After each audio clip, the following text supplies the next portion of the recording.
जय हिंद प्यारे बच्चों, फिर से एक नए वीडियो में आपका स्वागत है। देखिए बच्चों, आज के इस वीडियो में हम लोग बहुत ही महत्वपूर्ण हिंदी के चैप्टर जो कि है नागरिक लिपि, इससे रिलेटेड जितने भी आपके बोर्ड परीक्षाओं में ऑब्जेक्टिव प्रश्न पूछे गए हैं सभी को इस वीडियो में देखने वाले हैं। प्यारे बच्चों, यह वीडियो अगर आप देख लेते हैं तो यकीन मानिए नागरिक लिपि से जितने भी क्वेश्चन आपको जो है बोर्ड परीक्षा में पूछे जाएंगे सारे ही प्रश्न इसी वीडियो से आपको देखने को मिलेगा, एक भी इससे बाहर नहीं होगा, ये मेरा दावा है, यकीन आप कर सकते हैं। चलिए हम लोग शुरू करते हैं सबसे पहले प्रश्न की ओर। सारे ही प्रश्न पर जो पूछे गए हैं आपके बोर्ड परीक्षा में, ध्यान रखिएगा। प्रश्न पहला कह रहा है, निम्न भाषाओं में से किस भाषा को देवनागरी लिपि में लिखते हैं? कौन भाषाओं को देवनागरी लिपि में लिखा जाता है? बच्चों देखिएगा तो यह 2024 के बोर्ड परीक्षाओं में पूछे जा चुके हैं, तो याद रखिएगा हिंदी को लिखे जाते हैं। ऑप्शन डी यहां क्या हो जाएगा? बिल्कुल सही हो जाएगा, याद रखिएगा। चलिए चलते हैं प्रश्न 2 की ओर। प्रश्न 2 को पढ़िए। कह रहा है, स्थापत्य की उत्तर भारत की एक विशेष शैली को क्या कहते हैं? यह प्रश्न भी 2024 में पूछा जा चुका है। तो क्या कहते हैं? तो नागर शैली कहा जाता है। उत्तर भारत में पूछेगा तो नागर शैली, और यही जो है दक्षिण भारत में पूछेगा तो द्रविड़ शैली हो जाएगा। याद रखिएगा दोनों प्रश्नों को। प्रश्न जो है 3 की ओर चलते हैं। कह रहा है, टकसाल शब्द का अर्थ है। टकसाल जो है वह किस शब्द का अर्थ है? पर जो तो याद रखिएगा टकसाल किसको हम लोग बोलते हैं? जहां सिक्के ढलते हैं, जहां सिक्का बनाया जाता है, उसे हम लोग क्या बोलते हैं? टकसाल। ऑप्शन बी यहां बिल्कुल सही हो जाएगा। देखिएगा तो यह भी जो है 2024 के बोर्ड परीक्षा में पूछा जा चुका है। क्लियर है? तो चलिए चलते हैं प्रश्न 4 की ओर। प्रश्न 4 कह रहा है बच्चों, किस शासक ने ऐसा सिक्का चलाया जिस पर जो है नागरी लिपि में, ध्यान रखिएगा नागरी लिपि में रामसिंह शब्द अंकित है?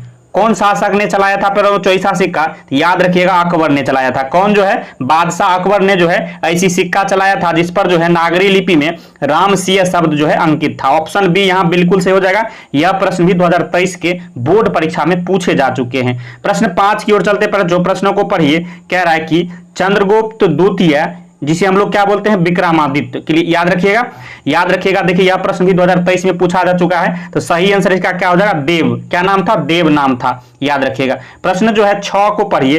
कह रहा है कि काशी क्या है? पर बच्चों जल्दी से बताइए आप, काशी क्या है? याद रखिएगा काशी जो है देवनागरी लिपि है, देवनागरी का नहीं। काशी क्या है? एक प्रकार का देवनागरी है, याद रखिएगा। यह प्रश्न भी 22 में पूछा जा चुका है। चलिए चलते हैं अगले प्रश्न की ओर। प्रश्न 7 को पढ़िए पर जो कह रहा है, कर्नाटक प्रदेश का श्रवणबेलगोल स्थान किस प्रसिद्ध तीर्थ स्थल है? मतलब किसका जो है यह जो है प्रसिद्ध जो है तीर्थ स्थल है? यह प्रश्न 2023 में पूछा जा चुका है। तो याद रखना आपको जैन धर्मों का, किसका जो है? जैनों का जो है ये तीर्थ स्थल है, याद रखिएगा। प्रश्न 8 की ओर चलते हैं। कह रहा है, धारा नागरी का कौन शासक जो है अपने विधानुराग के लिए इतिहास में प्रसिद्ध है? कौन शासक है बच्चों? याद रखिएगा परमार शासक भोज। कौन है? परमार शासक जो है भोज जो है वो जो है विधानुराग के लिए जो है इतिहास में प्रसिद्ध है, याद रखिएगा। ऑप्शन सी यहां बिल्कुल सही हो जाएगा। यह प्रश्न भी 2023 में पूछा जा चुका है। प्रश्न 9 कह रहा है कि मराठी, नेपाली और नेवारी भाषाओं की लिपि क्या है? देखिए यह प्रश्न भी 2023 में पूछा जा चुका है, याद रखिएगा बच्चों। ये सभी जो सारे ही भाषा जो है देवनागरी लिपि से संबंधित है। प्रश्न 10 कह रहा है, गुणाकर मूले ने मिडिल स्तर की पढ़ाई किस भाषा में की थी? किस भाषा में की थी बच्चों? याद रखिएगा मराठी भाषा में। ऑप्शन ए बिल्कुल सही हो जाएगा। प्रश्न 11 कह रहा है, मूले ने अंग्रेजी व हिंदी की पढ़ाई कहां पर की थी? कहां पर की थी बच्चों? याद रखिएगा वर्धा में की थी। ऑप्शन सी बिल्कुल सही हो जाएगा। प्रश्न 12 कह रहा है, नेपाली भाषा किस लिपि में लिखी जाती है? नेपाली भाषा किस लिपि में लिखी जाती है बच्चों? याद रखिएगा देवनागरी लिपि में। ऑप्शन डी बिल्कुल सही हो जाएगा, याद रखिएगा। प्रश्न 13 की ओर चलते हैं। कह रहा है, ये जो अक्षर दिया पर जो ध्यान से देखिए, ये अक्षर का संबंध वर्तमान में किस भाषा से है? याद रखिएगा पर जो किस भाषा से है? तो मराठी भाषा से है। प्रश्न जो है 14 कह रहा है, बांग्ला लिपि प्राचीन नागरी लिपि की है। बांग्ला जो है किसकी प्राचीन लिपि है पर जो? याद रखिएगा प्राचीन लिपि की है बहन, यानी ऑप्शन बी याद रखिएगा बहन बिल्कुल सही हो जाएगा। प्रश्न जो है प्रश्न 15 को पढ़िए पर जो केरल के शासकों के द्वारा सिक्कों पर वीर केरलस्य शब्द किस लिपि में लिखी गई थी? यह प्रश्न देखिए 19 और 22 दो बार पूछा जा चुका है, याद रखिएगा। सही आंसर हो जाएगा नागर लिपि में। प्रश्न 16 को पढ़िए, पहल किन राजाओं के लेखों के लिपि को ही नंदी नागरी नाम दिया गया था? किसका नाम दिया गया था? तो याद रखिएगा विजयनगर के राजाओं को। ऑप्शन बी बिल्कुल सही हो जाएगा। प्रश्न जो है 17 पढ़िए, टकसाल का संबंध है, अभी हमने बताया टकसाल का संबंध किससे है? तो सिक्कों से है, जहां सिक्का ढाला जाता है। प्रश्न 18, श्रवणबेलगोला स्थान जो है का संबंध किस धर्म से है बच्चों, जल्दी से बताइए। अभी हमने बताया है, ये सारे प्रश्न देखिए बार बार पूछे जाते हैं, तो जैन धर्म से है। ऑप्शन ए बिल्कुल सही हो जाएगा। प्रश्न जो है 19 को पढ़िएगा, कह रहा नागरिक लिपि शीर्षक निबंध के निबंधकार कौन है, मतलब नागरिक लिपि जो शीर्षक है उसके लेखक कौन है बच्चों। यह प्रश्न भी 2020 में पूछा जा चुका है, याद रखना है गुणाकर मूल्य। ऑप्शन ए बिल्कुल सही हो जाएगा। प्रश्न 20 कह रहा है कि नागरिक लिपि शीर्षक पाठ किस पुस्तक से लिया गया है बच्चों। यह प्रश्न भी 2023 में पूछा जा चुका है, याद रखिएगा भारतीय लिपियों की कहानी से लिया गया है। प्रश्न 21 को पढ़िएगा, कह रहा है मराठी भाषा की लिपि कौन सी है, जल्दी से बताइए बच्चों कौन सी है, तो देवनागरी है। प्रश्न 22 को पढ़िए, सिद्धम क्या है, जल्दी से बताइए बच्चों। सिद्धम जो है एक प्रकार की लिपि है। सिद्धम क्या है, एक प्रकार की लिपि है। प्रश्न 23 कह रहा है किसे देवनागरी की संज्ञा दी गई है, किसे दी गई बच्चों, याद रखिएगा काशी को जो है देवनागरी की संज्ञा दी गई है। प्रश्न 24 को पढ़िएगा, कह रहा मालवा में नागर लिपि का इस्तेमाल होता है ऐसा किसने कहा, ऐसा किसने कहा था बच्चों, अलबरूनी ने कहा था। ऑप्शन ए यहाँ बिल्कुल सही हो जाएगा, याद रखिएगा। प्रश्न 25 को पढ़िएगा, अमोघ वर्ष कौन था, जल्दी से बताइए बच्चों क्या था, ये राष्ट्रकूट राजा था, प्रख्यात जो है राष्ट्रकूट राजा था, राष्ट्रकूट, याद रखिएगा। ऑप्शन बी बिल्कुल सही हो जाएगा। प्रश्न 26 को पढ़िएगा, मिहिर भोज की ग्वालियर प्रशस्ति किस भाषा में है, किस भाषा में है बच्चों, संस्कृत भाषा में है, याद रखिएगा। प्रश्न जो है 27 की ओर चलते हैं, पढ़िएगा बेतमा कहाँ है, बेतमा जो है वह कहाँ है बच्चों, इंदौर के पास है, मध्य प्रदेश में है, इंदौर के पास। प्रश्न 28 को पढ़िएगा, कह रहा ईसा की 14वीं 15वीं सदी के विजयनगर के शासकों ने अपने लेखों की लिपि को क्या कहा है, क्या कहा है विजयनगर के शासकों ने बच्चों, याद रखिएगा नंदी नागरी कहा है, क्या कहा है, नंदी नागरी, याद रखिएगा। ऑप्शन ए बिल्कुल सही हो जाएगा।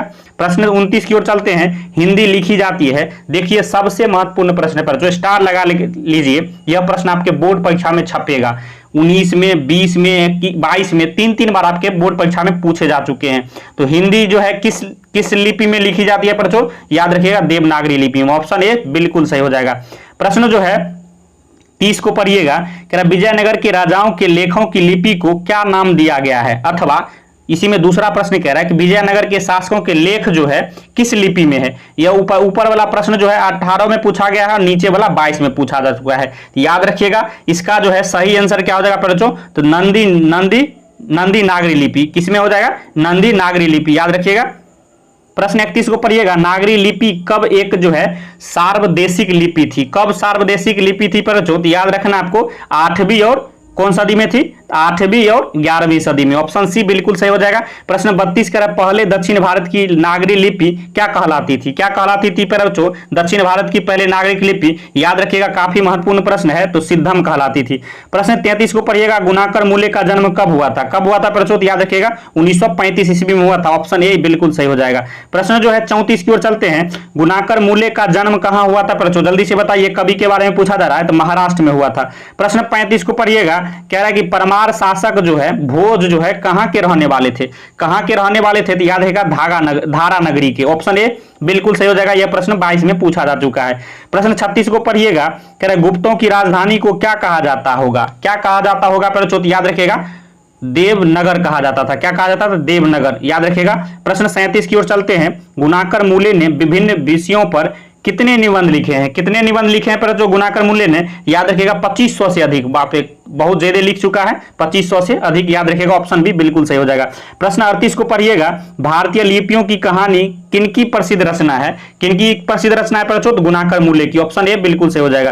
प्रश्न 39 की ओर चलते हैं, सारे ही प्रश्न पर जो मोस्ट वीवीआई है और छपने वाला है, तो सभी को जो आपको आंसर भी देते चलना है, अगर आ रहा होगा तो, अगर नहीं आ रहा है तो याद करते चलिए। प्रश्न 39 कह रहा है इस्लामी शासक का आरंभ काल है, इस्लामी शासक जो है कब आरंभ, उसका आरंभ काल मतलब कब से वो स्टार्ट हुआ था, याद रखिएगा सही आंसर क्या हो जाएगा 12वीं सदी से, कब से 12वीं सदी से। प्रश्न 40 कह रहा है गुणाकर मूल्य की मृत्यु कब हुई थी पर याद रखिएगा 2009 में हुई थी। प्रश्न जो है 41 कह रहा है कि नागरी लिपि के आरंभिक लेख हमें कहां से मिलते हैं, यह प्रश्न भी 18 में पूछा जा चुका है, याद रखिएगा कहां से, दक्षिण भारत से मिलते हैं। ऑप्शन सी बिल्कुल सही हो जाएगा। प्रश्न 42 को पढ़िएगा, बेतमा दान पत्र किस समय का है, किस समय का है पर याद रखिएगा 1020 ईस्वी का है। ऑप्शन ए बिल्कुल सही हो जाएगा। प्रश्न 43 की ओर चलते हैं, पढ़िएगा, कह रहा उत्तर भारत से नागरी लिपि के लेख कब से मिलने लगते हैं, उत्तर भारत से पैरोचो नागरिक लिपि कब से मिलने लगते हैं, याद रखना आपको सही आंसर इसका क्या हो जाएगा 8वीं सदी से। प्रश्न 44 को पढ़िएगा, निबंध के लेखक हैं। निबंध के लेखक कौन है बच्चों? तो याद रखिएगा गुणाकर मूले जी हैं।